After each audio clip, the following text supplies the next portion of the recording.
Boa noite a todos, a todas. Esta é a segunda aula do ciclo 2 do curso O Brasil através do Cinema. Na aula de hoje, nós vamos fazer uma análise crítica do filme Cronicamente Inviável. Sérgio Bianchi é um filme do ano 2000. É um filme importantíssimo, gente, porque ele abre o século XXI. É um filme que também já coloca elementos para aquilo que ia se exacerbar nas próximas décadas, na medida em que vai avançando o capitalismo neoliberal no Brasil. Então, é muito interessante nós percebermos como esse filme ele é atual.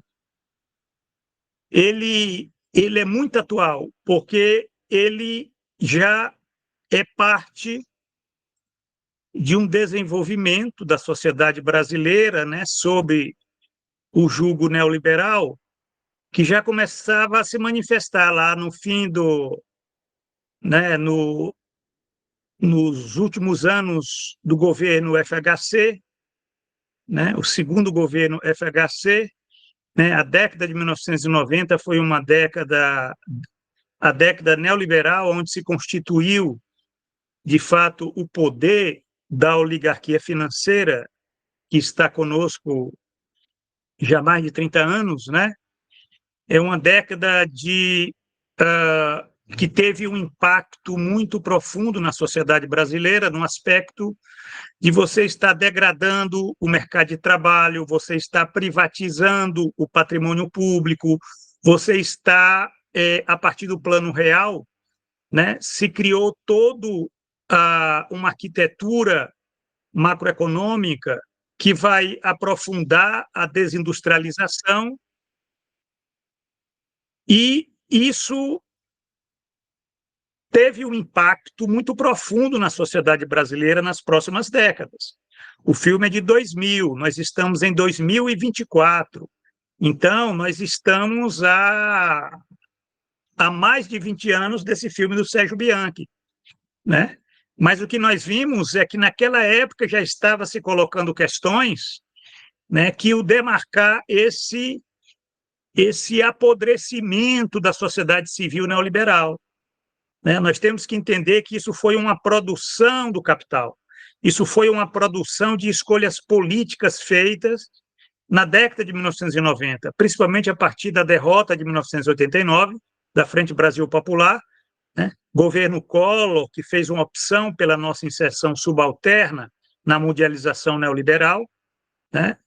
As contrarreformas feitas pelo governo Fernando Henrique Cardoso, né? As medidas adotadas com impacto muito profundo na sociabilidade. O filme ele trata da sociabilidade. Agora, a sociabilidade ela resulta dessas forças econômicas que caracterizam o desmonte, né, o desmonte neoliberal. Então, nós vamos ter, para análise crítica do filme, a psicanalista Ana Celeste Casulo, né? A psicanalista Ana Celeste Casulo já esteve conosco no ciclo 1 e agora volta no ciclo 2, né? Analisando um filme que eu considero um dos mais importantes do nosso ciclo, né? A Ana Celeste Casulo, ela publicou este livro aqui, que é um livro muito importante para nós entendermos, afinal de contas, o que é que deu essa ofensiva neoliberal, né, com impactos no mundo do trabalho. Então, o livro é A Subjetividade do Trabalho Uberizado, o mal-estar na era da barbárie social, né? E, evidentemente, esse filme que nós vamos estar discutindo hoje é um filme que já coloca elementos, sim, da barbárie social, né? Então, isso é muito importante. Antes de nós passarmos a palavra para ela, eu queria só dar aqui alguns informes, né?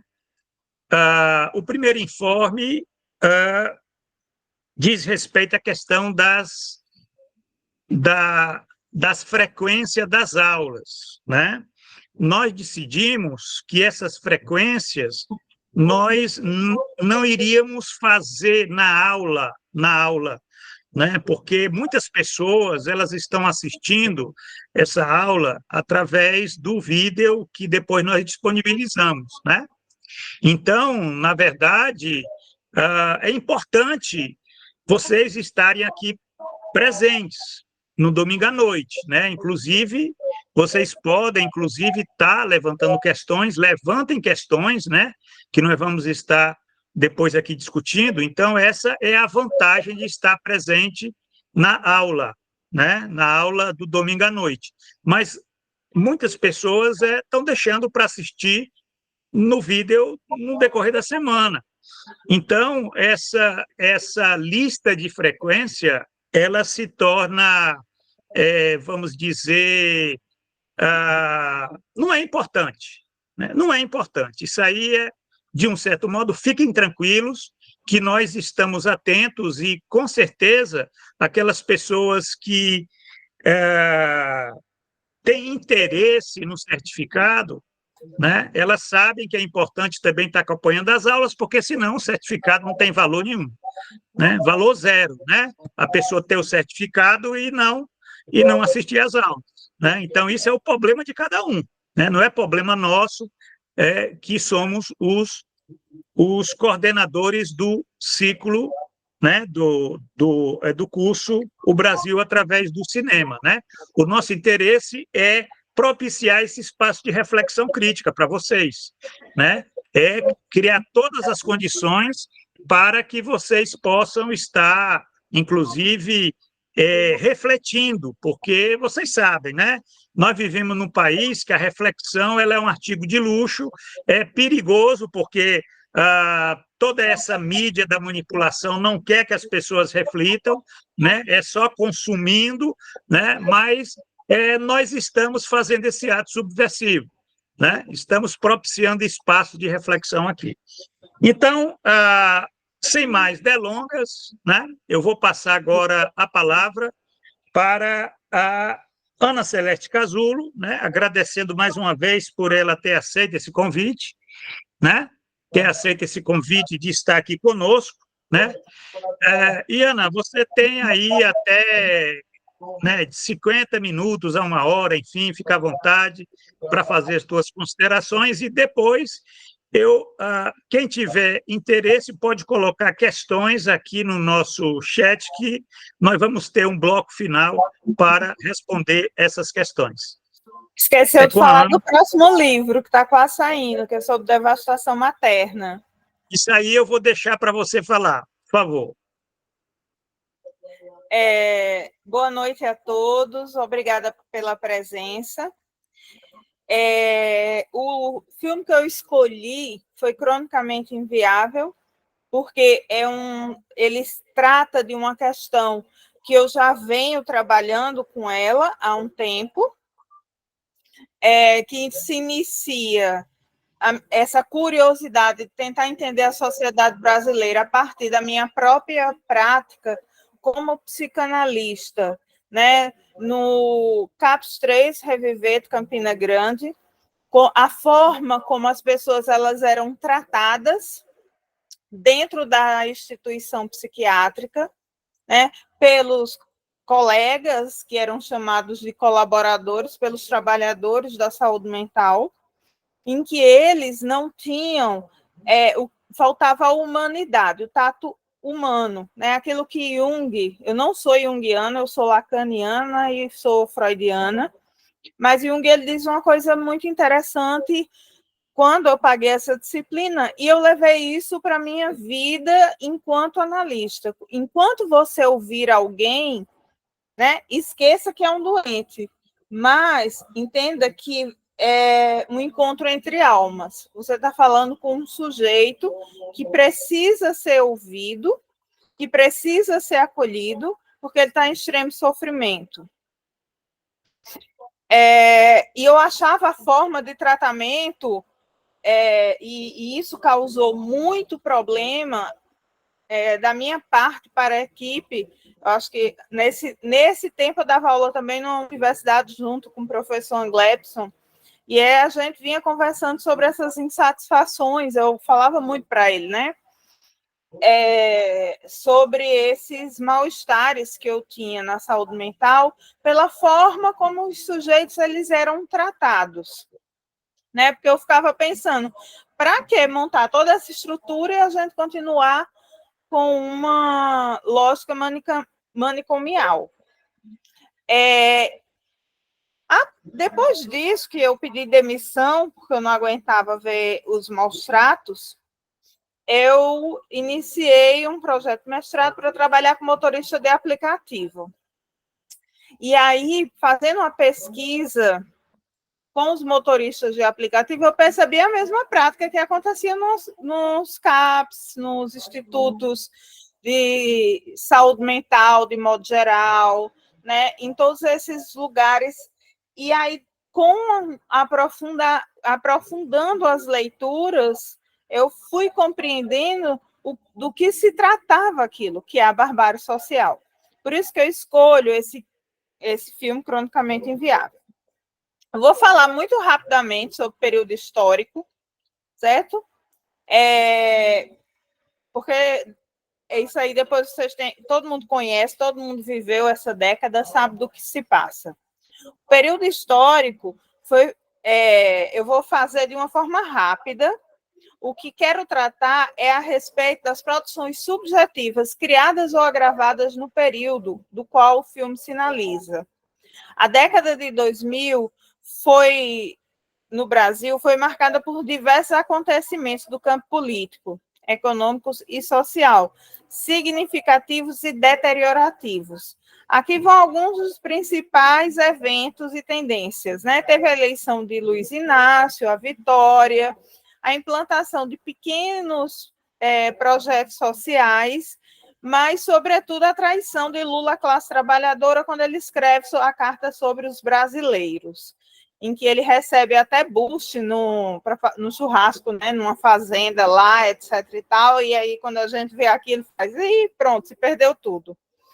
Teve o programa Bolsa Família, teve crescimento econômico impulsionado pelo boom das commodities, então você teve elevou um pouco, as pessoas puderam consumir, né, os pobres puderam consumir, mas é um consumo assim, geladeira, televisão, etc. e tal.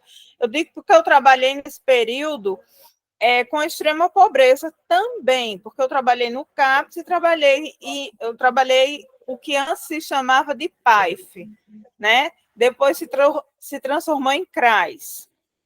Então, o consumo era o mínimo, né? Era geladeira, fogão básico que as pessoas precisavam para sobreviver, mas também elas podiam se alimentar melhor.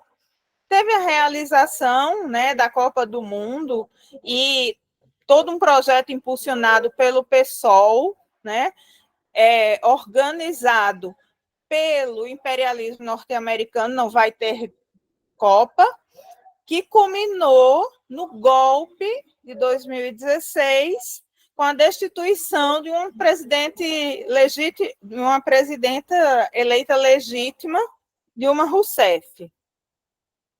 Então, vamos lá. Cronicamente Inviável é um filme brasileiro que ele foi dirigido nesse tempo, no período 2000, ele é de Sérgio Bianchi, né? Foi escrito por Beatriz Brachet e Sérgio Bianchi, com roteiro de Gustavo Sternberg e colaboração de Emanuel Cordeiro. Então, ele conta com Huberto Magna, Ceci Thierry, Dira Paz, Beth Goffman, Daniel Dantas, Dan Stuban, Zezé Barbosa, Leonardo Vieira, né? Dentre outros que fizeram parte. Existem outros filmes também, né? Em 1979, Bianchi escreveu Maldita Coincidência. 1982, Mato Eles.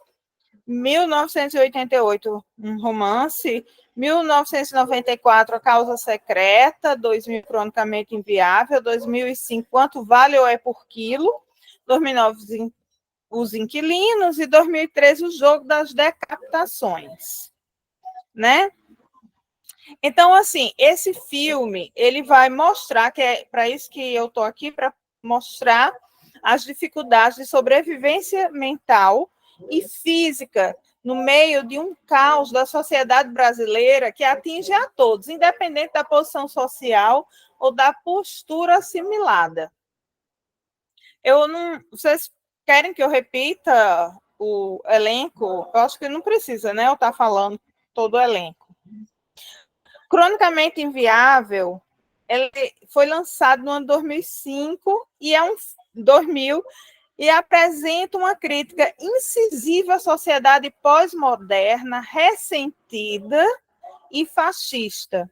Pois não se pode esquecer que o fascismo é alimentado pelo ressentimento social, que é um dos temas que eu abordo no meu livro, certo? Ressentimento social como um afeto desses trabalhadores precários, uberizados, que tem suas bases em injustiças seculares, né? O Bianchi, ele vai extrapolar todas essas questões e sinaliza que o ressentimento social não está apenas nas minorias, mas está presente como uma forma de sociometabolismo social. Ele vai explorar temas relevantes e complexos. O enredo é centrado na vida de um trabalhador que enfrenta as dificuldades impostas pela superexploração do trabalho e pelas relações desiguais de poder em um ambiente social caótico, hostil e de barbárie, onde não existe mais dignidade, apenas a guerra de todos contra todos. Né? O que seria essa guerra de todos contra todos? Primeiro eu vou explicar o que seria essa guerra. Depois eu vou explicar o que a gente compreende como barbárie social.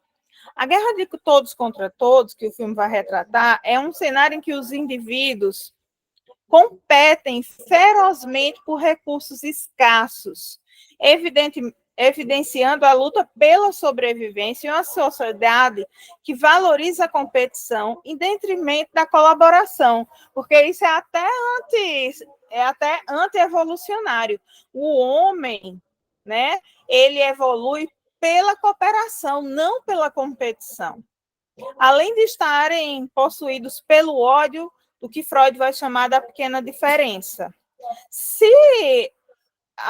eu não estiver enganada, e como diz na Paraíba, se a verdade não me deixa mentir e a minha memória não me enganar, essa expressão da pequena diferença aparece na obra de Freud, né, no texto Mal-Estar na Civilização, que foi publicado em 1930.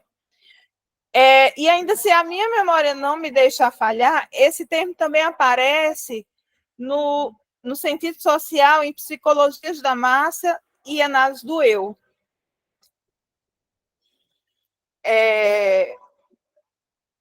Nesse trabalho, Freud vai explorar a dinâmica das massas e como os indivíduos se comportam em contextos coletivos.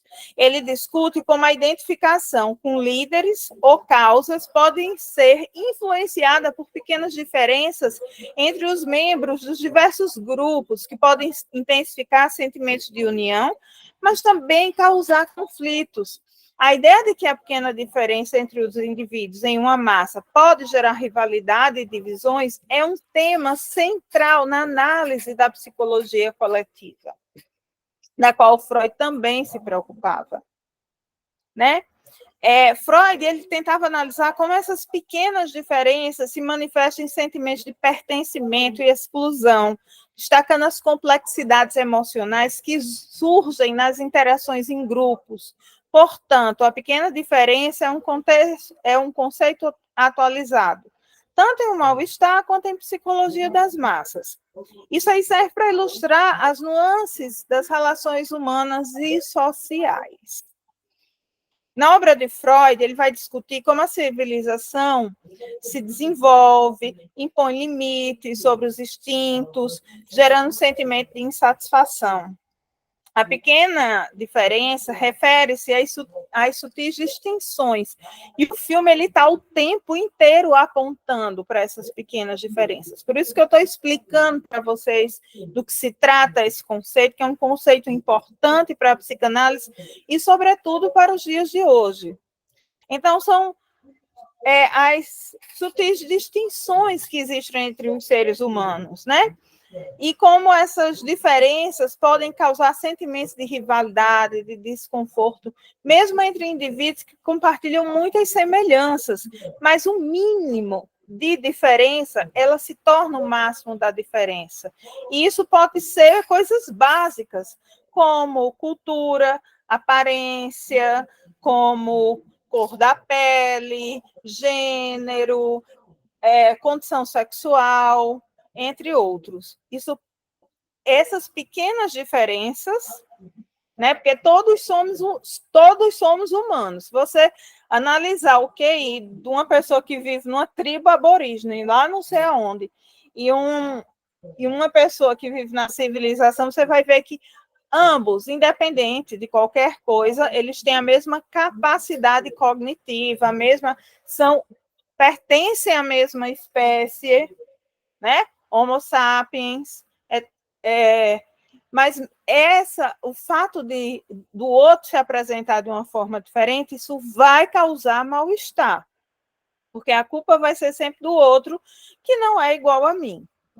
Freud também argumenta que esse fenômeno é uma manifestação da natureza, não é bem da natureza humana, né? Freud coloca esse termo da natureza humana, mas eu penso, enquanto psicanalista, que essa pequena diferença ela é uma construção das complexas relações sociais que permeiam o sociometabolismo do capital, onde a convivência se torna difícil devido aos pequenos, mas significativos diferenciais. Algumas características que o filme ele vai nos colocar, né, é o oportunismo. Todos os personagens frequentemente se aproveitam de situações de vulnerabilidade um dos outros, mostrando como o oportunismo permeia a relação social e do trabalho. Ali não tem santo. O Bianchi ele vai mostrar no Cronicamente Inviável que não há santo, não há vítima. Todos são oportunistas, de uma forma ou de outra.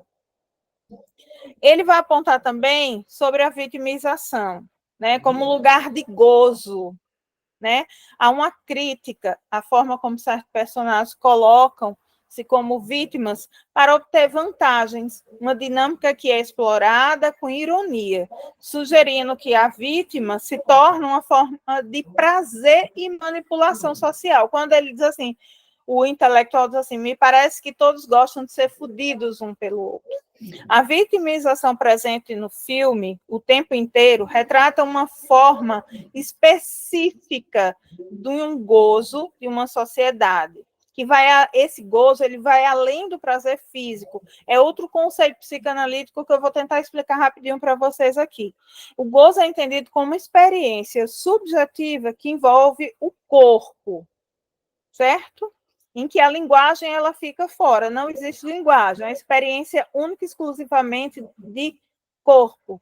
O gozo é algo que pode ser alcançado e mantido permanentemente. O gozo, na perspectiva de Lacan, é algo inalcançável, está na ordem do real e sempre escapa ao sujeito.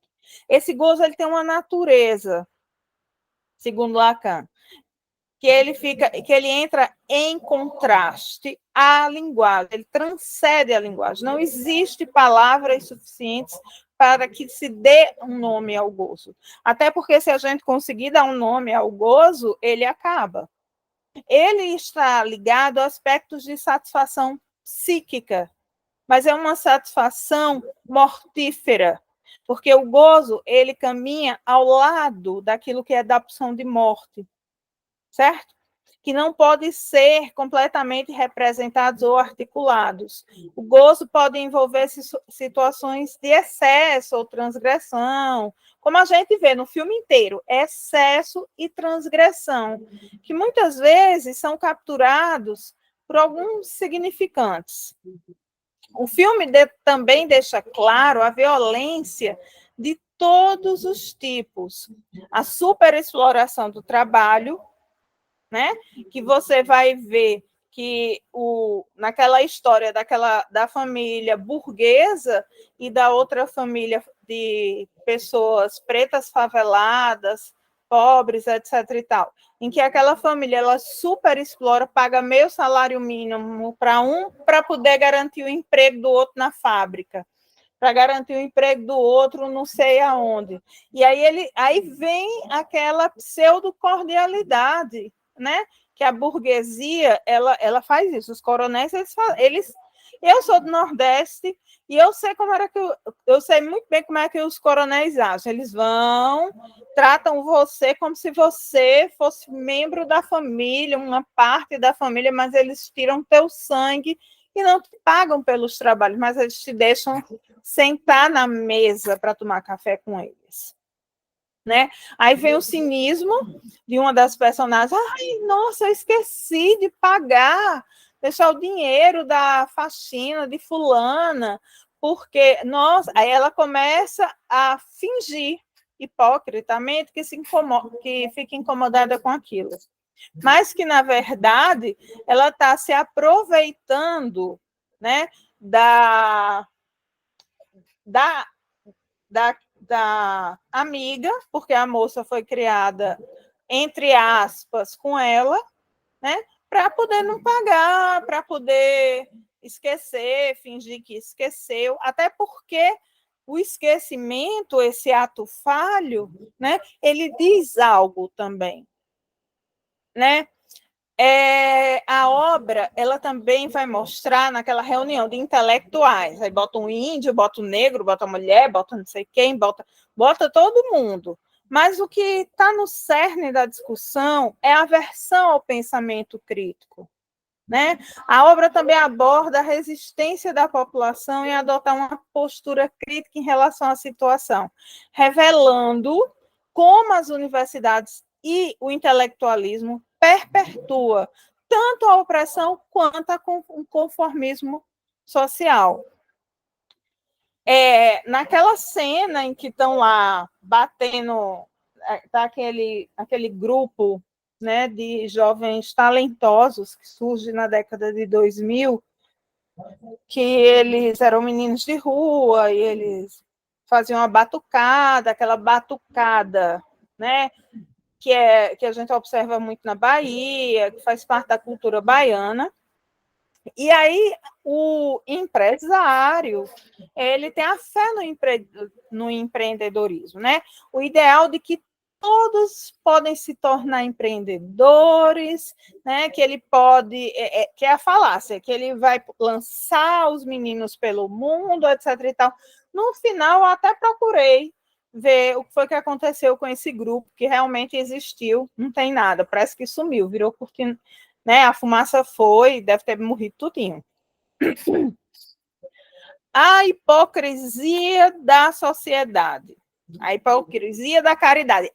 Vamos fazer caridade.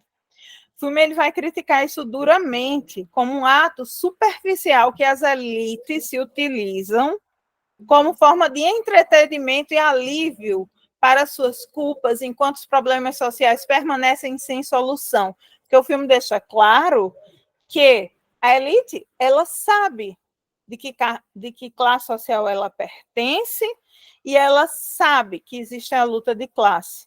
E tem uma cena que é brutal, que é quando a mocinha lá, né? A mocinha lá, ela vai e distribui brinquedo e vê as crianças se degladiando, se matando, e ela com aquele sorriso, né? Aquele sorriso do largato, né? Que a gente utiliza isso para chamar, que é o sorriso perverso, né? O perverso que ele tem sempre esse sorriso na cara, o sorriso do largato. A gente também observa a prostituição dos trabalhadores precários.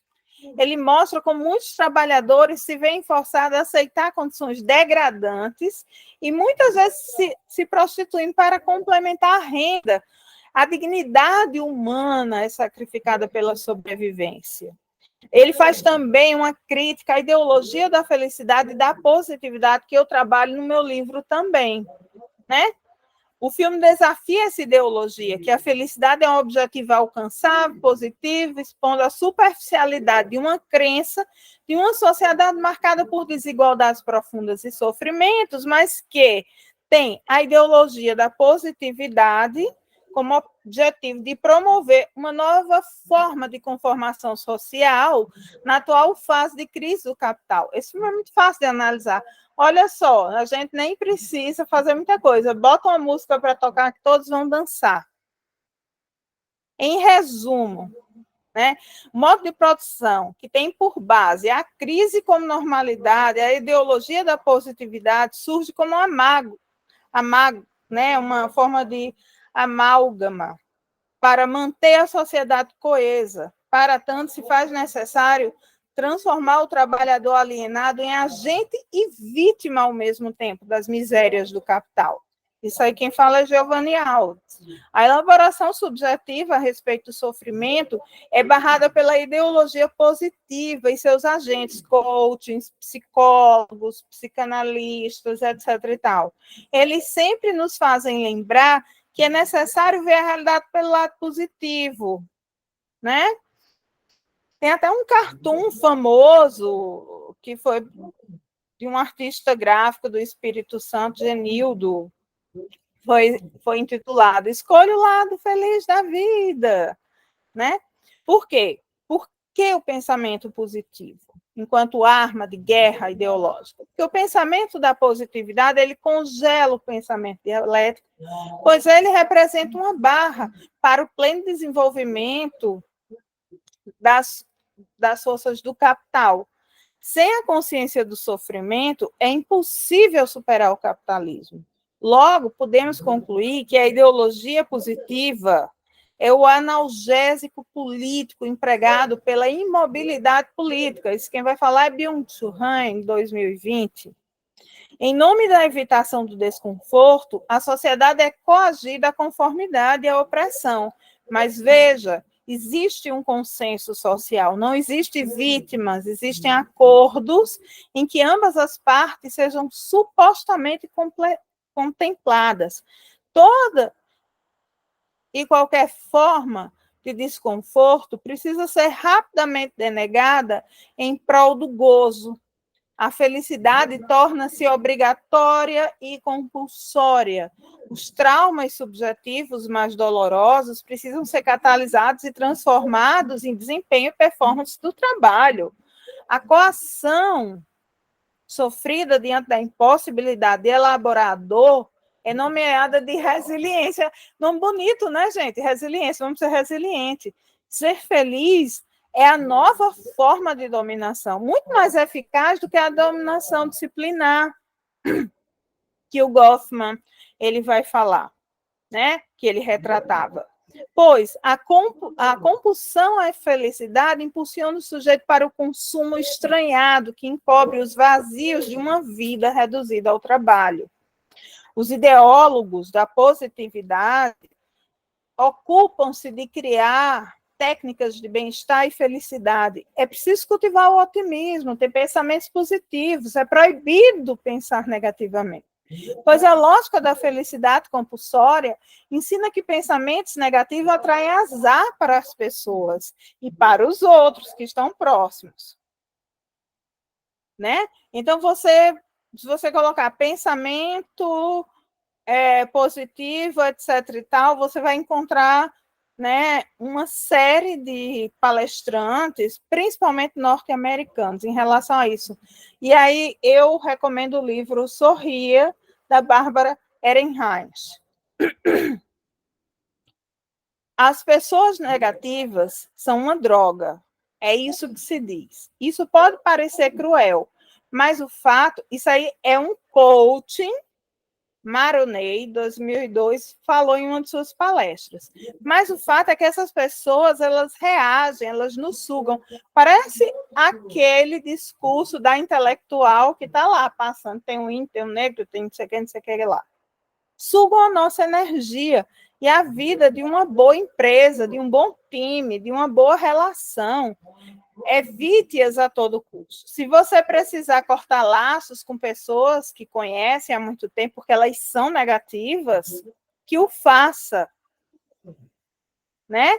Confie em você. Você ficará melhor sem pessoas negativas. De fato, o conselho de evitar tornou-se recorrente em livros de autoajuda, na igreja neopentecostal, na historinha da esquerda, que fala de pessoas tóxicas, porque quando diz assim, pessoa tóxica é pessoa que ela apresenta esse elemento da negatividade, que é o contraponto. Pensamento ruim, né? Aí eles ainda dizem assim, que o pensamento ruim tem um efeito destrutivo. Desde quando você pensar atrai alguma coisa? Então, pronto. Se a gente pensa e aí acontece, então pensa que tem asa e pula do nono andar para ver se dá certo. Né? É muita ideologia e é uma coisa muito baseada na idealização. Então, você vai ter um processo constante, certo? De doutrinação dos ditos gurus do pensamento positivo, que está exposto no filme naquela elite, né? Naquela elite burguesa. Um contínuo e infindável processo de automonitoramento, um eufemismo para a doutrinação, como eles falam. A intenção da doutrinação positiva é tornar apto ao mercado de trabalho uma nova economia neoliberal, da superexploração, de uma economia de plataforma. Essa ideologia está iminente ligada à metafísica neopentecostal, que surge como novo espírito do capitalismo.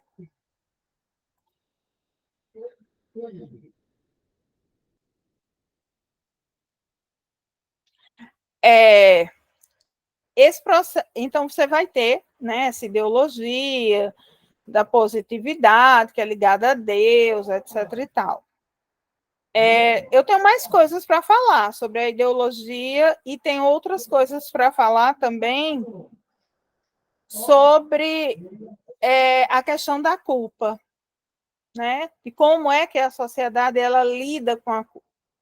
No filme Cronicamente Inviável, todos são opressores e explorados, sempre que tenham oportunidade. Não adianta dizer assim, é fulano que é oportunista. Eu não sou, eu sou um anjo de candura. Isso não é verdade.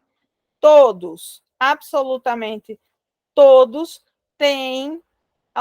são oportunistas e assumem o lugar do opressor.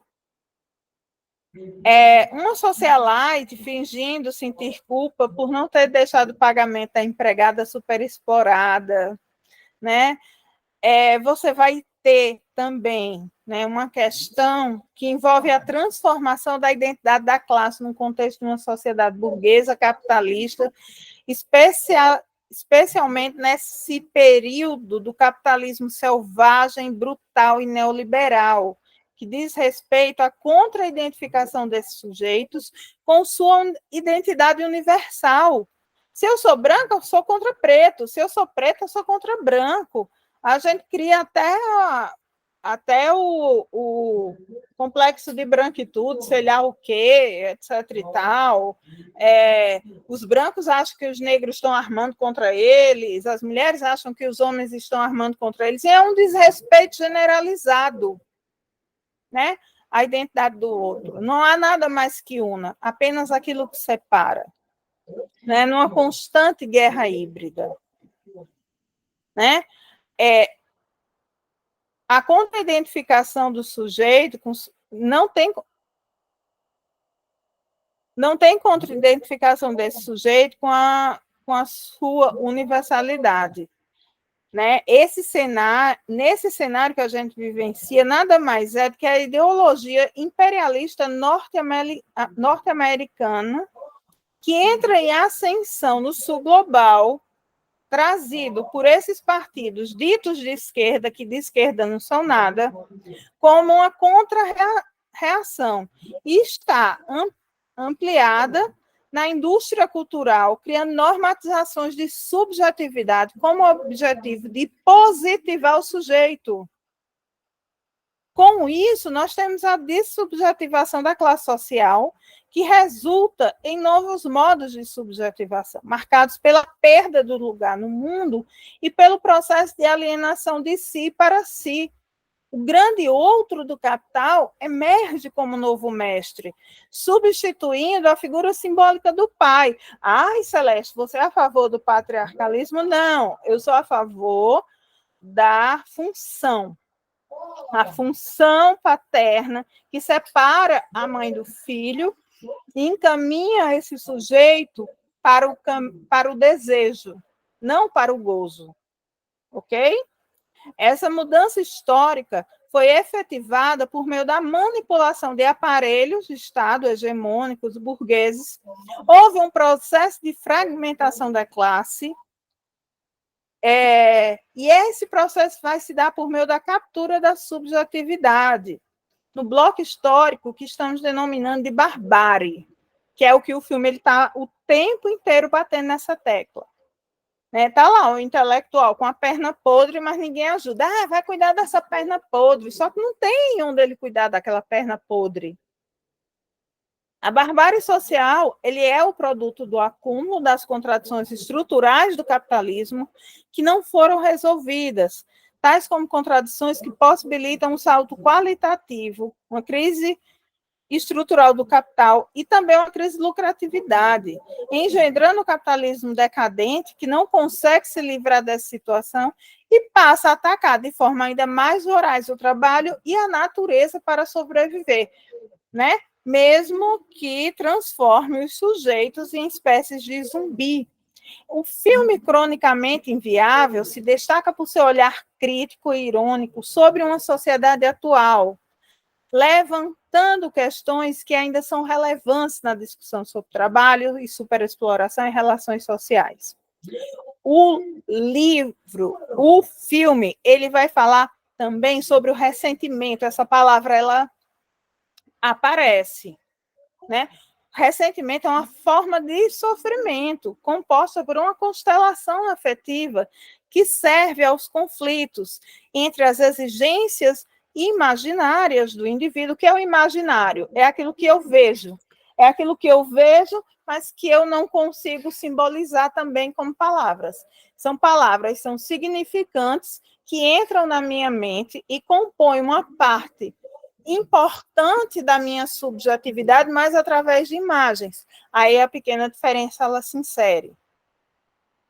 E os mecanismos de defesa do ego, próprios do narcisismo. Gente, narcisismo não é doença. Nos 3 ensaios sobre narcisismo, Freud vai mostrar que o narcisismo ele faz parte, certo? E Lacan, no estágio do espelho, também vai mostrar que ele faz parte da constituição do sujeito. O que a gente vai ter, que se chama de narcisismo, é uma outra coisa. A gente não pode confundir narcisismo, que é uma fase do desenvolvimento de constituição do sujeito, com outras, com egolatria, por exemplo. Está claro para vocês até agora? Alguém tem alguma pergunta?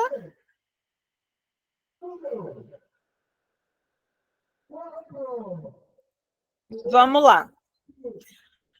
A queixa ressentida sinaliza exatamente a incapacidade de luta e mobilização dos trabalhadores brasileiros. Freud vai chamar isso de covardia moral.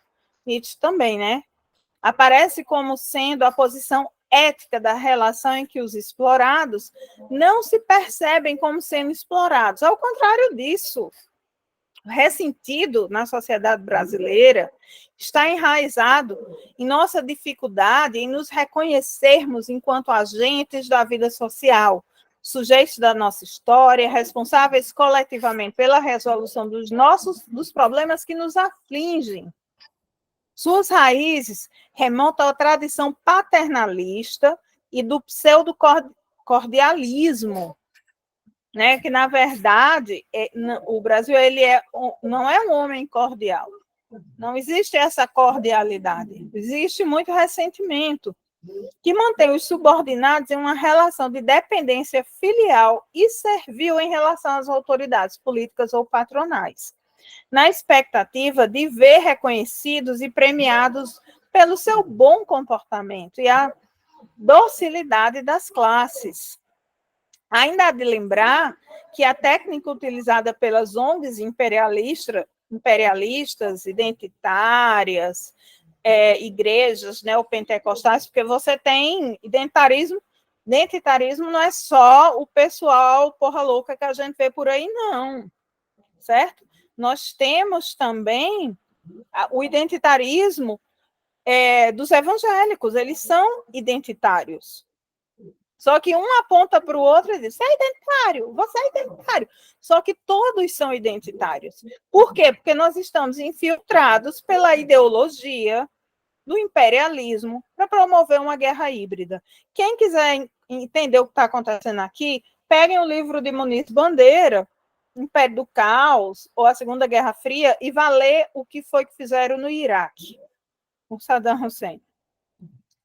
É importante a gente lembrar também, porque o filme ele vai falar do trabalho, que a técnica utilizada pelas elites imperialistas é promover o sofrimento e a humilhação.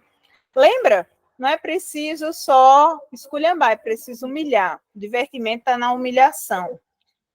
Na verdade, a ideologia neoliberal alimenta a crença da potência individual que um profissional deve ter para se manter no mercado de trabalho. Entretanto, não teve condições de perceber o que é essa farsa da empregabilidade, que não basta ser um bom empregado para ser reconhecido. E o ressentimento é um produto ativo desses afetos, e reativos também, que funcionam como parâmetro das ações humanas. E isso aí, Spinoza vai falar no seu livro sobre a ética. O que é que acontece, então? O pacto social que foi estabelecido, principalmente o desenvolvimentismo, o período Vargas, que eles tentaram fazer um pacto aí, de conciliação, ele foi violado. O ressentido se vê em uma prisão temporal, que o faz constantemente lembrar que esse pacto foi quebrado sem sua autorização, fazendo com que o sujeito sofra pela repetição mental. Ressentir. O ressentimento é uma mágoa que nunca passa, é um mal-estar que se repete dia após dia. Contudo, o ressentido, ele não quer abrir mão dessa posição, que é mais fácil culpar o outro. Então, o que é que a gente tem? O horror é o outro. O ponto central do mal-estar, da barbárie, é tratado aqui, diz respeito à experiência de desamparo, às políticas do neoliberalismo e do capitalismo, superexploração do trabalho, que fomenta o desamparo pessoal, certo? Que é reproduzido pelo metabolismo social e se insere no seio da família, de famílias que, pela sociedade de modo geral, assim, não é a sociedade que influencia na família, mas eles se retroalimentam, certo? É vivida, e aí esse desamparo é sempre visto como uma tragédia pessoal, subjetiva. Tem até aqueles programas do Gugu, até hoje tem aquele maluco lá, o Luciano Huck, com lata velha, né, aquelas coisas horrorosas, que é para poder humilhar ainda mais os miseráveis, porque a tragédia ela vai ser sempre subjetiva. É isso que o Joel Birman vai falar no livro Violência, em 2006. Isto implica dizer que, nesse processo, observamos a amplificação da fratura metabólica da sociedade burguesa num período em que o capitalismo ele se esgota enquanto sistema. Estamos diante de uma destruição das relações sustentáveis entre o homem, entre os homens e a natureza, tanto entre si quanto a natureza, que atingiu uma forma aguda do laço entre os trabalhadores.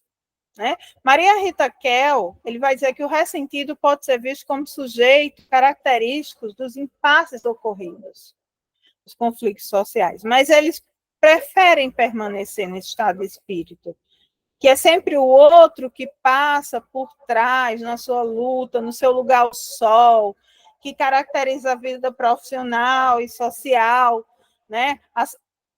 É o outro que tomou a vaga dele, né?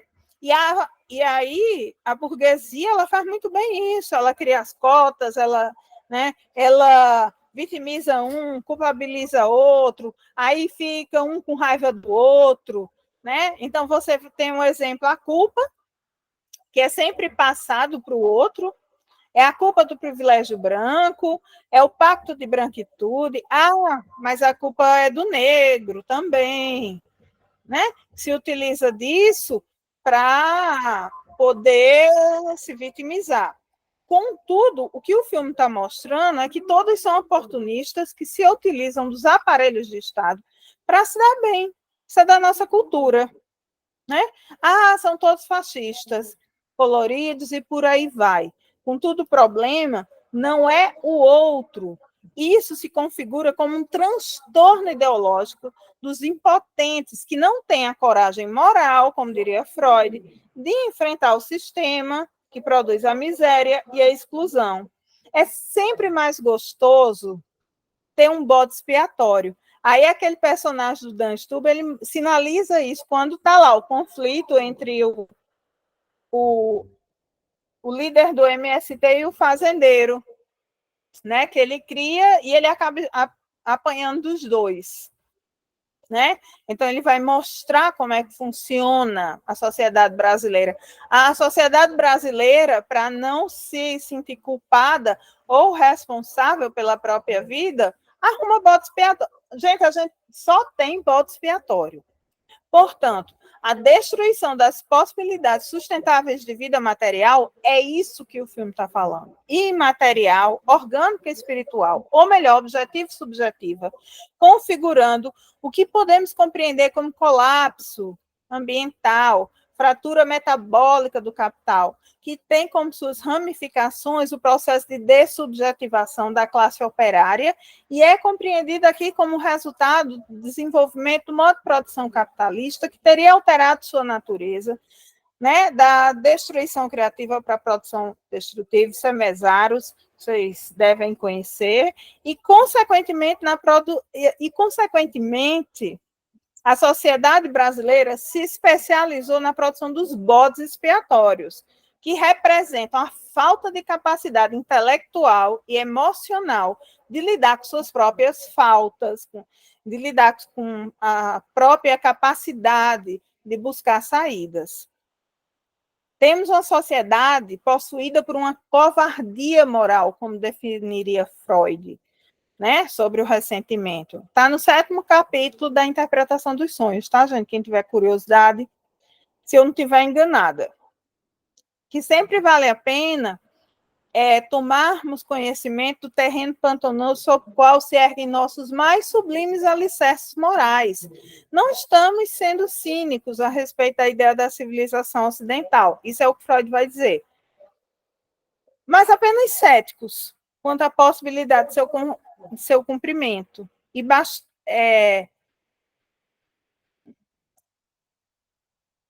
O filme também aponta para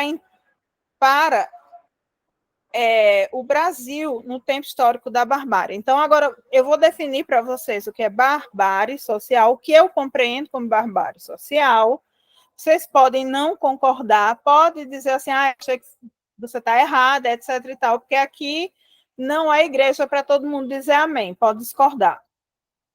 Nós compreendemos barbárie social como processo de desefetivação da subjetividade da pessoa humana que trabalha, através da manipulação e captura da sua subjetividade, que está se dando aí a partir dessas ONGs, e das igrejas, e da televisão, e da mídia, etc. e tal. Esse processo, Miguel Nicolás vai chamar de vírus informacional, etc. e tal. Esse processo é fundamental para a manutenção das relações sociais capitalistas no cotidiano, pois o processo hegemônico de dominação reside na coerção, não mais na coerção, mas na adesão dos trabalhadores à sua exploração e expoliação, no acordo inconsciente entre explorados e exploradores.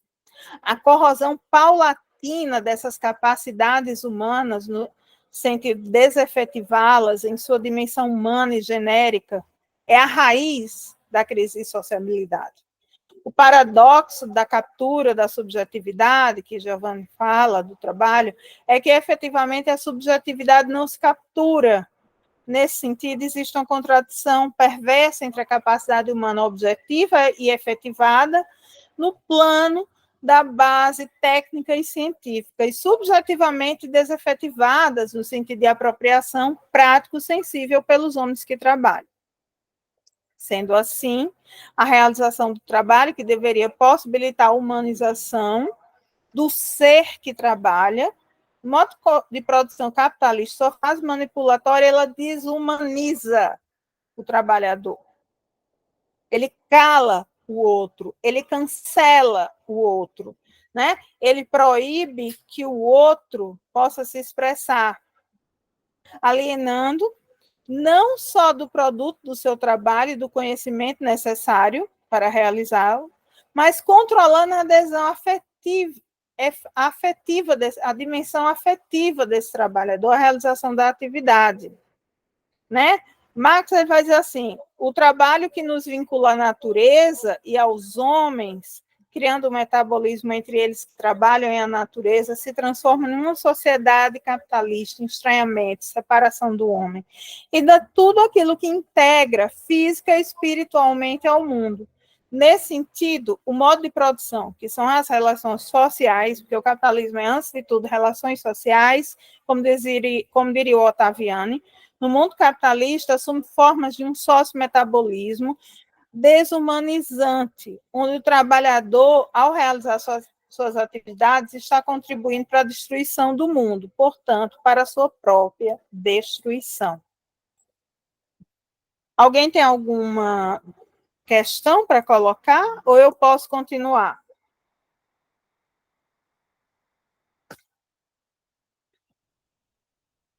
Giovanni?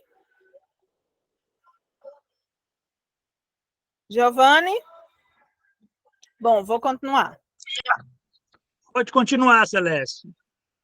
O sócio-metabolismo Você tem mais 10 minutos, hein? Certo. Vamos lá. O que o diretor ele tenta sinalizar é a respeito de uma sociedade em decomposição, covarde e feliz com a própria miséria, uma felicidade fingida, mentirosa, que nada mais é do que uma formação reativa à miséria estrutural do país. A covardia moral no Brasil é um afeto resistente, porque conta com a convalidação social. A pessoa se vitimiza, pronto, coitado. Aí ele sai espalhando para todo mundo que é um pobre coitado e a sociedade ela vai validar isso. A vítima das circunstâncias, das críticas, né? Ninguém pode criticar ninguém, se criticar, pronto, o mundo se acaba. As pessoas elas podem te invadir, mas você não pode responder à invasão. Ao invés de lutar contra a injustiça construída historicamente, as pessoas ela passa, né, a absorver os séculos de autoritarismo paternal que gerou a expectativa popular de que líderes têm o poder e a obrigação de resolver os problemas que afligem a sociedade, né? Uma visão infantilizada de uma sociedade que não cresceu. Diante de um conflito, conflito do sujeito, recorre aos amigos para apoiá-lo, cancelar aquele que tirou e roubou a minha parcela de gozo, geralmente deturpando a história porque é um covarde e não enfrenta a estrutura social, podendo se agarrar em qualquer tipo de preconceito. Todos os tipos de preconceito. Isto porque o fascista é sempre o outro no Brasil. Eu não sou. Eu sou linda, maravilhosa, uma pessoa do bem. O fascista é aquele ali, né? Como psicóloga, psicanalista, psicoterapeuta, psicopedagoga, mestre em psicanálise, em psicologia e sociedade, tendo 30 anos de experiência como paciente da clínica psicanalítica e mais 20 anos como analista, né? E supervisanda da clínica de psicanálise, a gente conversa entre si, com os nossos amigos, e a famosa frase que Freud ele vai dizer, qual a responsabilidade sobre aquilo que te queixas, é o principal motivo para o abandono das terapias de modo geral. Assim como a famosa pergunta que Lacan fazia, né? O que você deseja de mim? É tomada como uma ofensa e também como um motivo para abandonar os tratamentos junto com os outros psicanalistas que eu converso, falamos que chegamos à era da irresponsabilidade, do ressentimento. Aquele sujeito que não deseja, que não quer desejar, ele quer gozar, não quer largar um único milímetro do seu gozo que o impulsiona à pulsão de morte. Isto é o Brasil do cronicamente inviável. Terminei.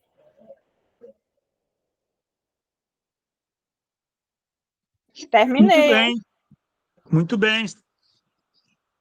Alguma pergunta, gente? Até agora não tem no chat nenhum questionamento. Fique à vontade para levantar a mãozinha e fazer questionamento à fala da Ana Celeste Casulo, ou então também comentar passagens do filme que achou interessante, né? O filme continua aqui sendo exibido, né? Nós temos aqui, inclusive, temos a dica aqui do Maxwell, que colocou uma dica sobre um livro, A Arte de Ser Infeliz, do Nélio Tombini, né? Um psiquiatra, e também faz essa crítica aí dos coaches que nos tornam felizes, né? Então, nós temos, de um certo modo, um campo de crítica social, né? No Brasil, muito interessante. Ana Gorender, por favor, Ana, pode falar, Ana. Na verdade, é só um comentário, porque eu vi esse filme na época que passou, e assim, eu fiquei muito triste, né? E aí eu revi agora para a aula, continuei muito triste, e apesar da maravilhosa exposição da professora, fiquei mais triste ainda, enfim. E assim, o que me ocorre assim, é exatamente aquilo que o senhor falou, né? É um filme que retrata assim, a entrada vamos dizer, do Brasil no século XXI, né? Essa coisa enfim, de todo esse conjunto de questões que levam a essas subjetividades. E assim, é quase um contraponto, né? E essa é a tristeza. Com o filme que a gente viu, o homem que virou suco, que é quase um homem que não virou suco, né?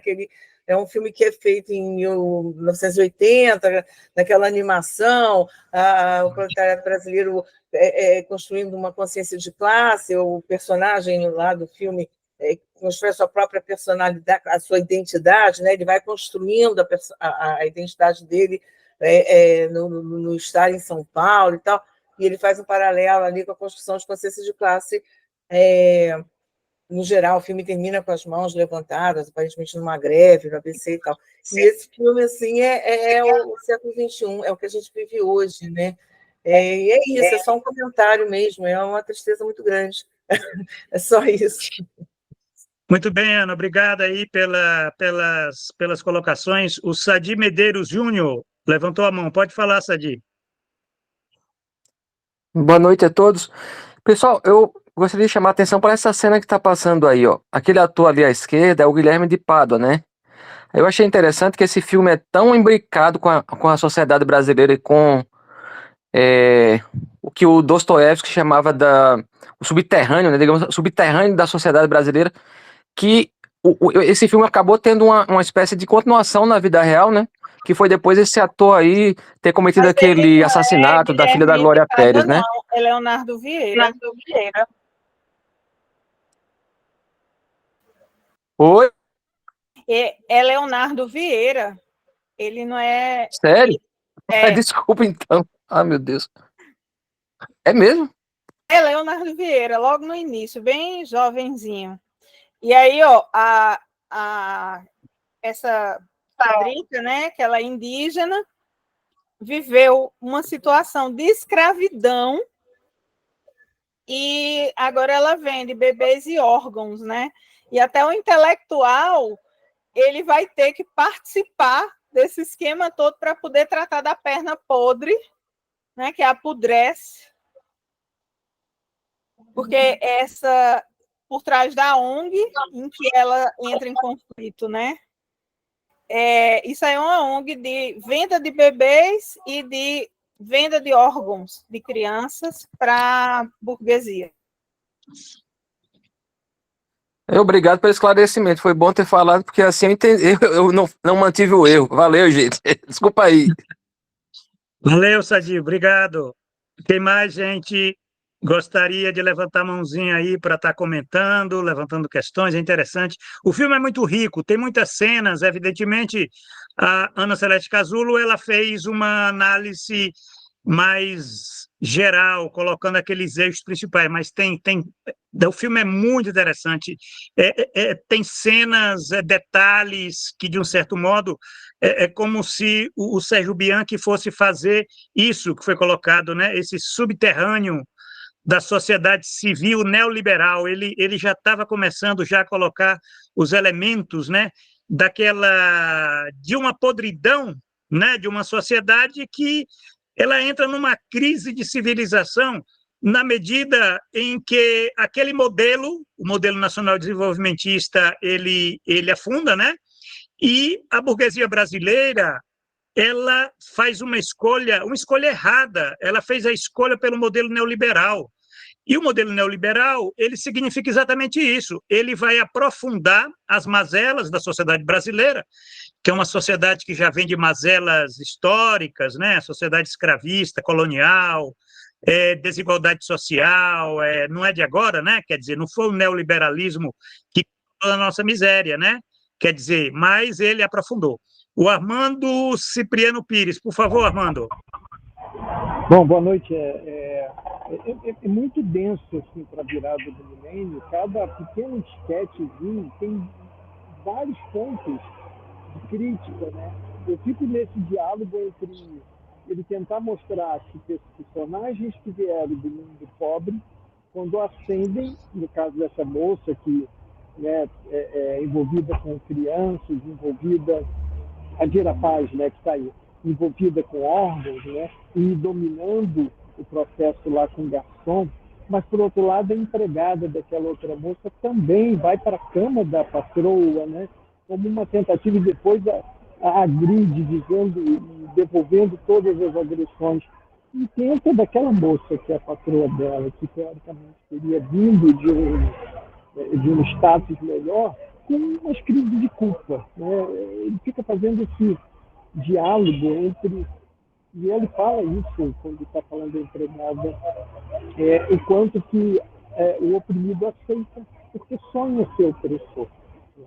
Então, em vários momentos, ele destaca um pouco essa ascensão de uma certa grupo e como que ele tem uma certa crítica.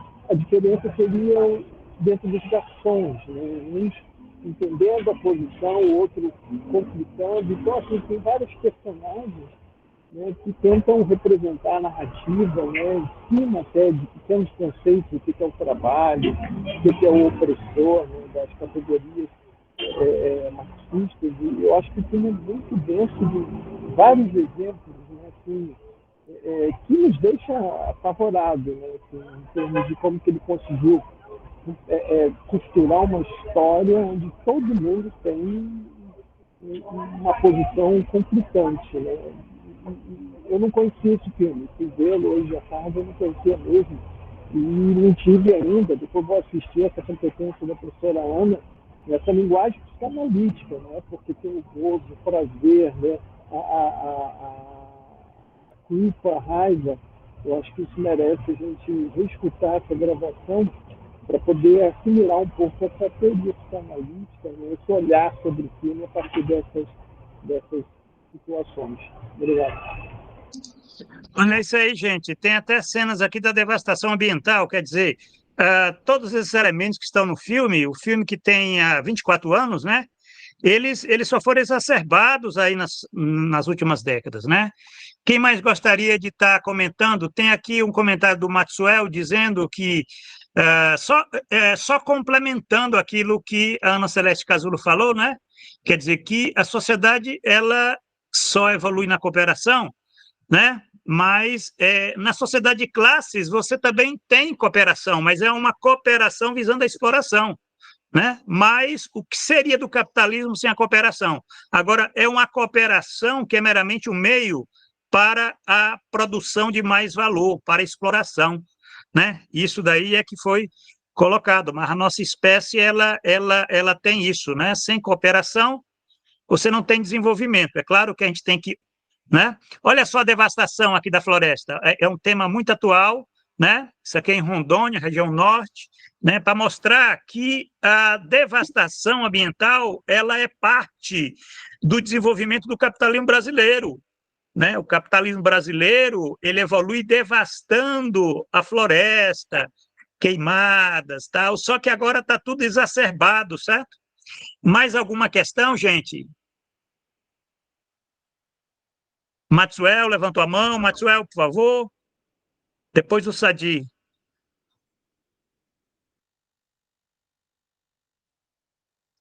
Maxwell, pode falar, Maxwell. Está com o som desligado, Maxwell?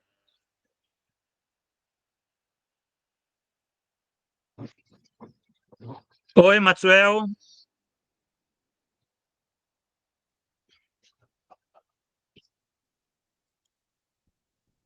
Alô, tá me ouvindo?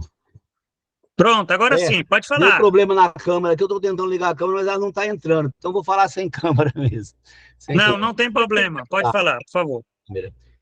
Não, eu queria colocar o seguinte: naquela parte em que aquela negra está no restaurante, que tem toda aquela questão acontecendo, eu queria até comentar assim, como é que está esse processo da evolução, né, e dessas conquistas do movimento negro, do movimento de mulheres, da LGBTQIA+, e essa crítica que se faz ao identitarismo hoje, ao invés de também articular isso à luta de classes e às questões étnico-raciais. Só para a gente comentar isso no filme. Há uma mudança aí? Passou pela minha cabeça, sim, também. O que seria cronicamente viável? É porque identitarismo, ele é ligado ao imperialismo, ele não tem nada a ver com a luta de classe. Ele, pelo contrário, ele faz parte daquilo que a gente vai chamar de guerra híbrida e revoluções coloridas. Lógico que a sociedade ela tem cor, ela tem raça, ela tem gênero, mas o que se está fazendo é transformar as pessoas em inimigos. Por isso que eu citei aquele livro do Muniz Bandeira, quando ele vai falar sobre essas revoluções coloridas e como as ONGs, elas implantam. Eu disse, olha, vê o que foi que aconteceu no Iraque, para ver o que é que está acontecendo aqui, porque eles usaram do mesmo expediente, com duas etnias, os xiitas e sunitas. Legal, obrigado. Eu fiquei me perguntando o seguinte: temos, quando eu falei assim, existe algo cronicamente viável, ou seja, temos algum avanço nessas relações no Brasil, ou a gente de fato não passou ainda sequer por uma revolução burguesa decente aqui dentro? Se é que existe regulação burguesa Eu decente. acho que a primeira coisa que a gente tem que botar na cabeça é o seguinte: igualdade, fraternidade e prosperidade comum que englobe a todos. e começar a sinalizar que não existe a pequena diferença, todos somos iguais. Foi aquilo que eu falei, pega um aborígene e pega um cientista e você vai ver que, em termos de desenvolvimento cognitivo, eles têm os mesmos. O mesmo. É a mesma raça, não importa. Somos todos iguais. Quer dizer, eu diria, todos temos as mesmas necessidades, num certo sentido, né? E somos Todos. iguais. Temos a mesma... Exatamente. Legal, obrigado. É isso. Olha só, aqui o Josevaldo ele fez uma observação, né?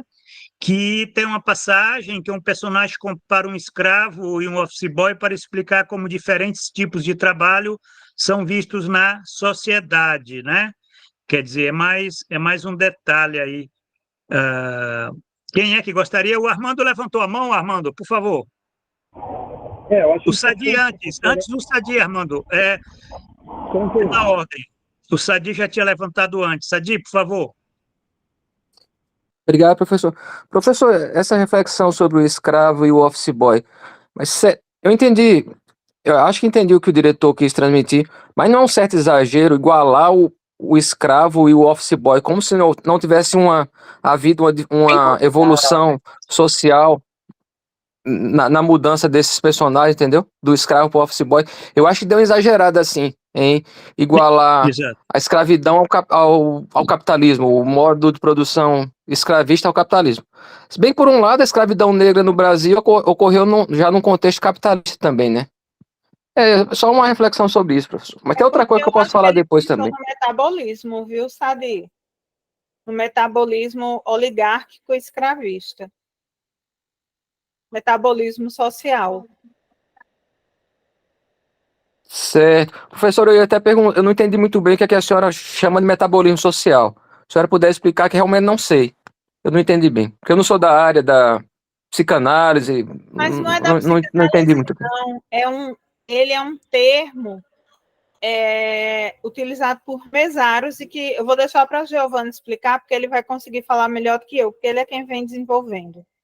Não, metabolismo social é uma palavra para as trocas sociais, certo? Olha só, nós estamos tendo aqui trocas sociais, nós estamos tendo uma conversa, um diálogo através de um filme, quer dizer, isso aqui é um metabolismo, entra a subjetividade, entra o imaginário, entra uma série de elementos, né, dos sujeitos. Então, são as trocas sociais, pronto, porque a gente fala metabolismo ligado àquilo que são os organismos, né? Os organismos, eles têm metabolismo, tem a alimentação, a digestão, a excreção, tal, isso aí tudo são trocas, né, para a sobrevivência do organismo. E a sociedade também tem metabolismo, né? A sociedade, ela precisa, para ela existir, ela precisa que os indivíduos se relacionem, né, que criem relações de cooperação, relações de exploração, relações as mais diversas. O filme, ele é cheio dessas trocas sociais, é um filme muito, muito complexo, porque ele trata exatamente disso. Então, esse palavrão, ele tem esse significado muito singelo, né? Quem mais aqui? Armando, você estava querendo colocar alguma coisa? Sim, seriam duas coisas. Eu acho que ele foi irônico nessa história do escravizado e o office boy, porque ele compara com valor de uso e valor de troca. Como escravizado, apesar de ter uma compra, pertence a um valor de uso. Eu não comercializo, ele é meu. Né? Assim, o valor de troca, o outro não. A gente vai no mercado, compra o mais barato. Né? Então, acho que ele fez uma ironia, né, para discutir a categoria valor. O que eu estava destacando, eu acho importante que a pessoa não colocou, o quanto que o debate do identitarismo ele é totalmente acolhido e surgido numa discussão do neoliberalismo. Né? Apesar de que você vê as minorias, aí seriam, acho que um outro debate, abraçado mais pelos partidos da esquerda, né? A ideia é que cada um pode ser o mais importante do que o outro, perdendo uma identidade do comum. O que é comum, né? Ou, numa visão nossa, que poderia ser a do Estado, é um cidadão que tem suas demandas particulares específicas. Aí eu acho que pela questão entre a totalidade, né, e a especificidade, é fundamental entender a demanda das minorias. No entanto, né, esse movimento é, primeiro, ao meu ver, a partir do que é comum. Todos merecem. Mas você sabe, Cipriano, que ele explica no filme, o boyzinho, lá, riquinho, ele diz assim, escravo é valor de uso, trabalhador é valor de troca. Não, é isso. Eu acho que ele faz uma ironia. Ele faz uma ironia nisso. Ele deixa claro a diferença. Mas apesar de entender que o escravo, historicamente, ele foi também no mercado adquirido, ele diz, é propriedade minha, eu faço o que eu quero, né? Eu dele eu tiro totalmente tudo e ele não tem uma moeda de troca. Eu não estou usando ele enquanto que, de uma forma, apesar que ele vai dizer, eu acho que ali é uma ironia com a categoria, porque ele vai dizer fetichismo, né? Acho que ele fez uma ironia com essa categoria. Mas eu entendo um pouco isso. É fundamental isso falado, a gente perceber o traço comum, a cidadania, o que todos merecem. Eu acho que quando a gente conseguir responder às ditas, entre aspas, necessidades do comum, podemos escutar as particularidades. A calçada tem que ser firme e segura para todo mundo. Mas para o deficiente visual, um orelhão, quando ele bater com a bengala, ele já deu com a cara no orelhão. Então tinha que ter um objeto e afastasse a bengala. E a gente só sabe disso quando a gente vai para uma necessidade do particular.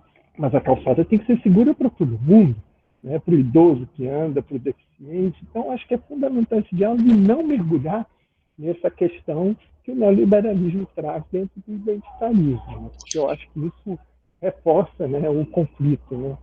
Obrigado. Exato. Obrigado, Armando. Quem mais, gente? Vamos fazer o seguinte, quem quiser se manifestar, se manifeste, e aí eu passo a palavra final para a Ana Celeste fazer os comentários finais da análise da nossa aula 2. Quem mais gostaria? O Sadi, por favor, Sadi. Professor, uma coisa que eu achei interessante é que eu tive a impressão que o filme ele é um pouco datado, retratando mais a realidade da década de 90. E eu acho que a gente podia refletir o que é que mudou depois, né? Que depois vieram os governos do PT e houve algum avanço social. Porque eu testemunhei muito essa miséria da década de 90, eu conheci bem de perto isso aí. Eu não passei, não sofri ela, mas eu ouvi muito bem. E aí é perfeitamente representado. Agora, é bem interessante também ele já falar sobre o neoliberalismo, né? E também a devastação ambiental, que são coisas que realmente persistiram. Agora, parece ter sido um pouco datado com relação à situação dali. Talvez precisasse de um outro filme para o diretor precisasse fazer um outro para representar o pós-2000, a década depois disso aí, entendeu? É só isso que eu queria observar. Isso é interessante, né? Mas se você for verificar com calma, o Bianchi ele tem uma visão muito pessimista do Brasil. Os outros filmes dele têm esse traço, e ele vê isso como um traço estrutural, quer dizer, tudo bem, tem um elemento conjuntural. A década de 1990 foi uma década que se aprofundou a desigualdade social, né? Afinal de contas, ali um choque de neoliberalismo, ninguém escapa, né? E essa situação aí da violência urbana, da pobreza, da miséria e tal, quer dizer, eu não vejo, olha só, hoje as cracolândias que tem na cidade de São Paulo, né? Quer dizer, qual a diferença dessa realidade que está no Cronicamente Inviável? Quer dizer, no Cronicamente Viável, se fosse feito em 2024, ele iria mostrar que a cidade de São Paulo é uma cidade que você tem 24 cracolândias pela cidade toda, né? Quer dizer, é uma situação de degradação humana muito forte, entendeu? Lore, por favor.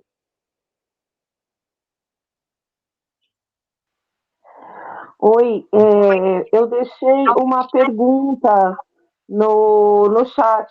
Aí eu gostaria que vocês me respondessem ela, por gentileza. Sim, exato, interessante. Aqui agora eu estou vendo a institucionalização de Trambique na nossa cultura, né? Quer dizer, está correto essa afirmação, né? É um personagem, né, o Alfredo?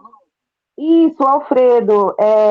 Eu acho que essa frase ela veio mais ou menos no momento e que ele estava refletindo, né, sobre as pessoas se divertindo no carnaval, né, e sendo que tem tantas outras coisas que estão acontecendo, mas ali naquele momento elas só querem se divertir. E aí ele fala sobre essa institucionalização do trambique, né? Então, até mesmo eu gostaria que a professora me dissesse como ela vê isso hoje, né? Você Em conhece relação... aquele texto do Antônio Cândido, Dialética da Malandragem? Não conheço, vou procurar. Pronto, é a questão da malandragem, né? Como você tem um capitalismo pobre, dependente, na superexploração do trabalho, que muitas vezes o trabalhador ele precisa complementar a renda com outras atividades, como prostituição, venda de drogas, etc. e tal, porque o salário não é digno, a gente não tem salário digno. Para viver bem no Brasil, tem que ganhar no mínimo R$ 6.000, um salário mínimo de 1.500, um Bolsa Família, que deve valer quanto? R$ 600? Né? Então, as pessoas elas são obrigadas a cometer pequenos trambiques, para poder sobreviver. Sadi levantou a mão já algumas vezes, eu vou deixar ele responder. Gente, eu assisto um filme, assisto várias vezes para poder entender. Aí isso aí eu só assisti uma vez, aí me desculpe. Aí eu posso estar cometendo outro erro sobre o personagem à toa aqui. O personagem que falou isso do Trambique não foi aquele que era o burguês, o que entrou no táxi depois no Fusca, que se acidentou, não foi ele que falou? Foi aquele, né? Ou foi o intelectual que... Foi o burguês, né? O burguês. Então, Não, eu acho que pelo que eu me lembro, quem falou é o Alfredo, é aquele cara que ele anda fazendo toda a reflexão, né? Em que mostra toda a reflexão. Ele também falou, mas o burguês, ele também falou, eu coloquei aqui, ó, Dialética da Malandragem, ele também falou, né? Eu acho que é a única coisa em que eles concordam, que ele diz assim, que a mulher dele, você é trambiqueiro. Mas as leis são feitas para fazer trambique mesmo, né? Isso. Que é essa coisa assim, o Brasil para ele é a falta de, vamos dizer assim, de amor, de nacionalismo, né?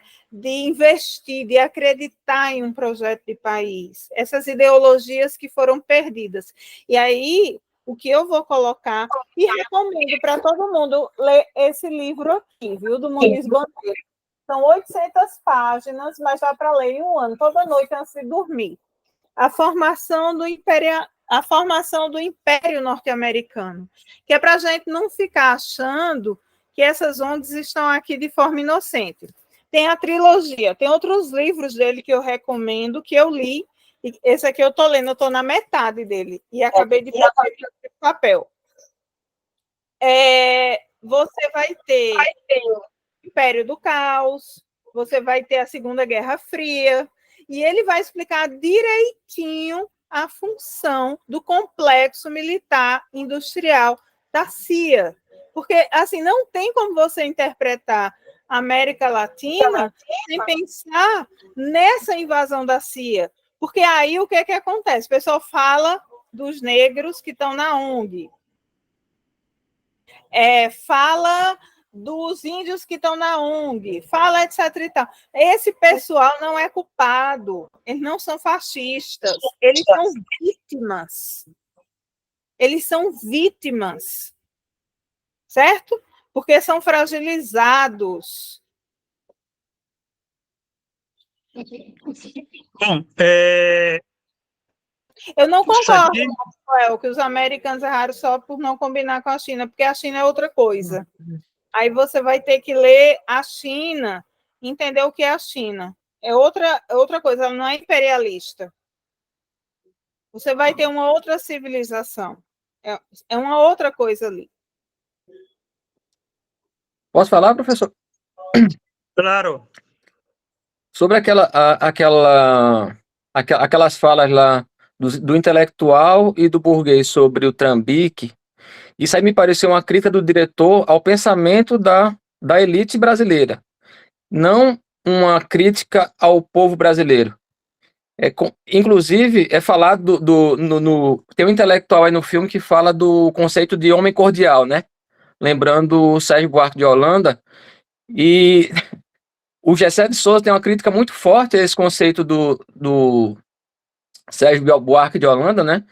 Que diminui o brasileiro, o povo brasileiro, como se fosse o povo que só sabe, só faz o que só age por prazer, né? O homem cordial é isso, que segue o coração. E eu acho que aí o diretor juntou esse conceito de cordialidade com essa ideia de trambique, e essa ideia de trambique pode até ser explicação de tanta corrupção na nossa elite, mas eu acho que ele não quis dizer uma corrupção do povo, mas sim da elite. Foi isso que eu entendi. É isso. Certo, interessante. Obrigado, Sadi.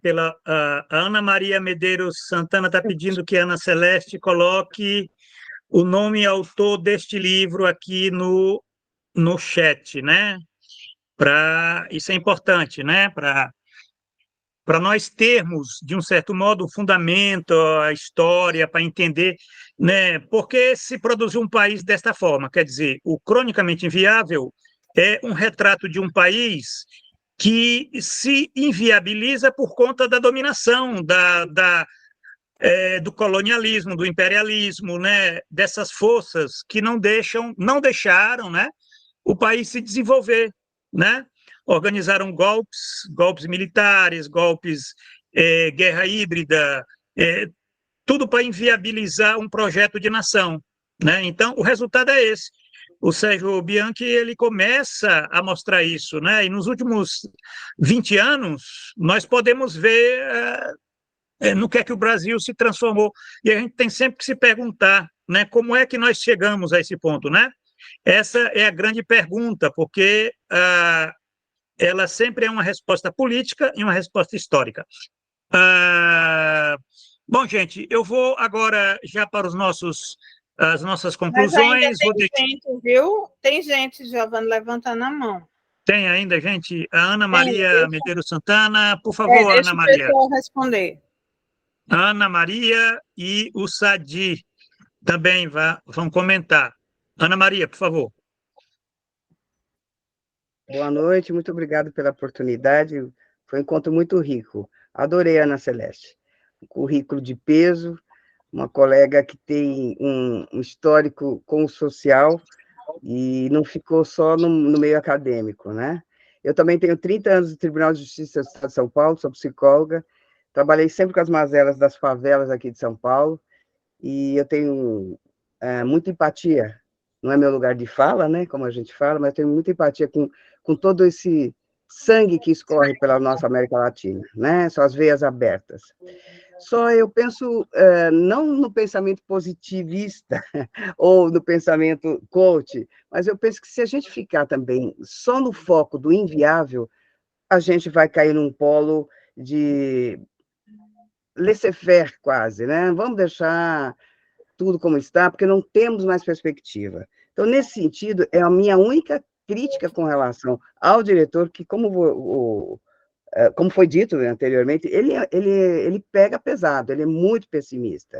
Eu até concordo que o Brasil até nos puxa para isso, mas se a gente tem ideais revolucionários, a gente não pode parar aí.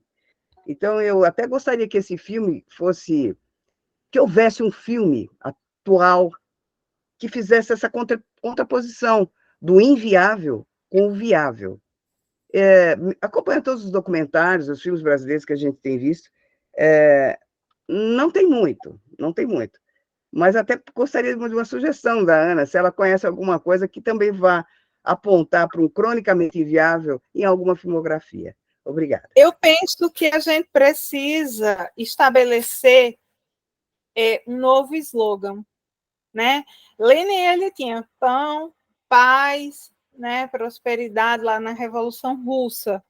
Eu acho que a gente precisa dizer o seguinte: igualdade, fraternidade e prosperidade comum. A gente precisa primeiro montar a nossa bandeira de luta, e mostrando como todos nós somos iguais. Né? Eu até repeti várias vezes, não importa, somos todos homo sapiens, temos a mesma capacidade mental. Estímulos diferentes, mas a mesma capacidade mental. A cor da pele, o gênero, a orientação sexual pouco importa. Mas a gente primeiro tem que estabelecer uma bandeira de luta comum a todos. E que, para mim, seria igualdade, fraternidade e prosperidade comum. Porque quando está todo mundo prosperando e de barriga cheia, né, você vai ter menos confusões. Por que as pessoas estão se comendo? Elas estão se comendo por migalhas, elas estão revirando lixo. E se a gente pensa no Brasil com carinho, né? E eu não estou fazendo discurso nacionalista, não, certo? Porque eu sou comunista. Partindo para o anarquismo, porque do jeito que as coisas estão... Giovanni costuma dizer que eu sou comunista racionalmente e anarquista hormonal. Claro, né? Eu sou mulher, né? Somos. Mas a gente precisa primeiro estabelecer uma bandeira comum que una todos nós. E não deixar que essas ONGs imperialistas, que a gente pode estudar muito bem com Muniz Bandeira. Você tem o Império do Caos, é só procurar Muniz Bandeira, compra os livros dele, é baratinho, é coisa de R$20, R$30, e entender como eles estão transformando nós inimigos uns dos outros e nos empurrando para viver no inferno dos iguais. Porque viver entre iguais é um inferno. O legal, o que nos desenvolve, o que nos transforma como ser humano é viver com diferente.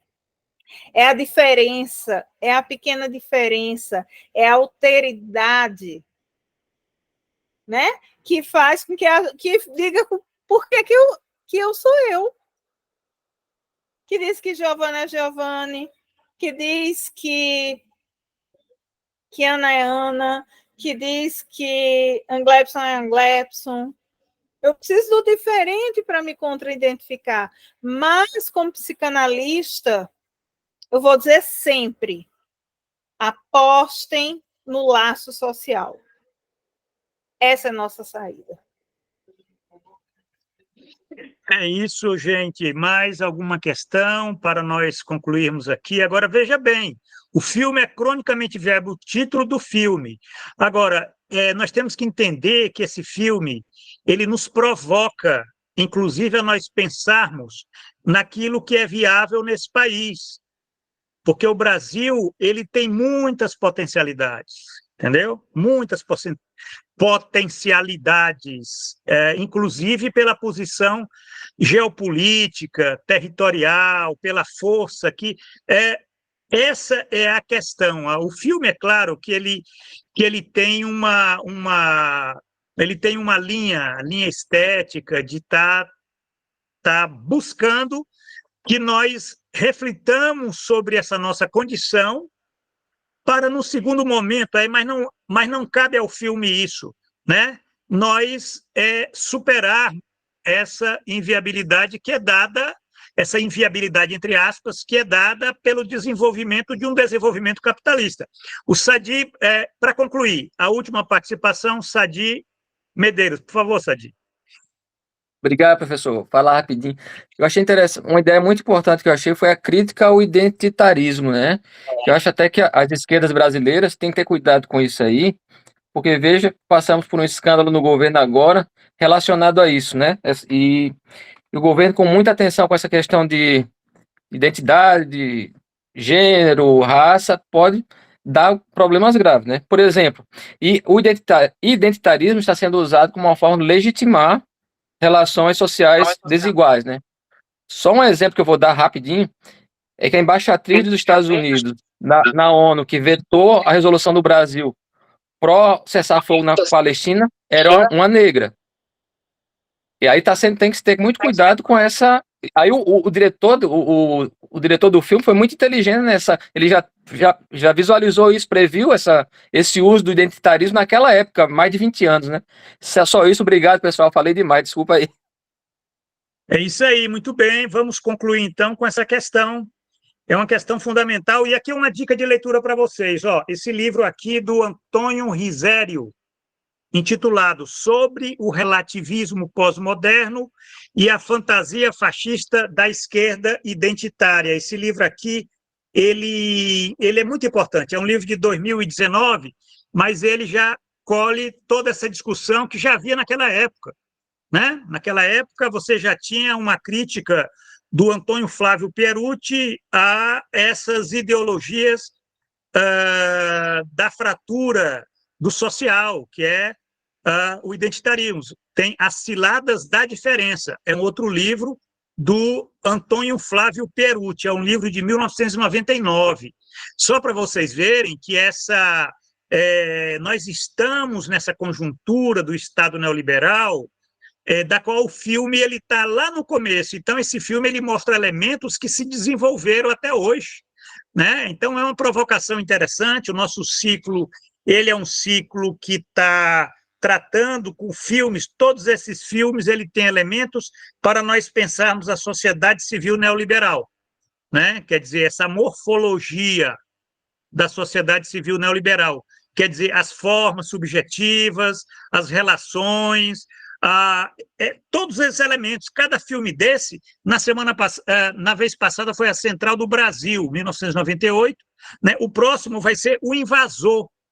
Aí vocês vão ver um filme muito interessante, né? O Invasor, do Beto Brandt, né? Um filme de 2002, e eu diria que é um filme que já mostra elementos, olha só, visionário, né?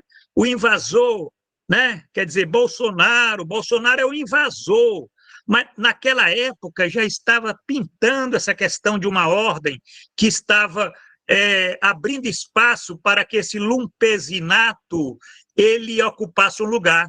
Olha que interessante. Então, no próximo ciclo, na próxima aula, a aula 3, nós vamos ter a discussão do filme O Invasor, com o professor Maurício Parisi, vai estar fazendo essa discussão. Gente, é isso. Muito obrigado pela participação de todos. Ótimo aí, parabéns, Ana Celeste Casulo, pela fala muito instigante. E até a próxima aula.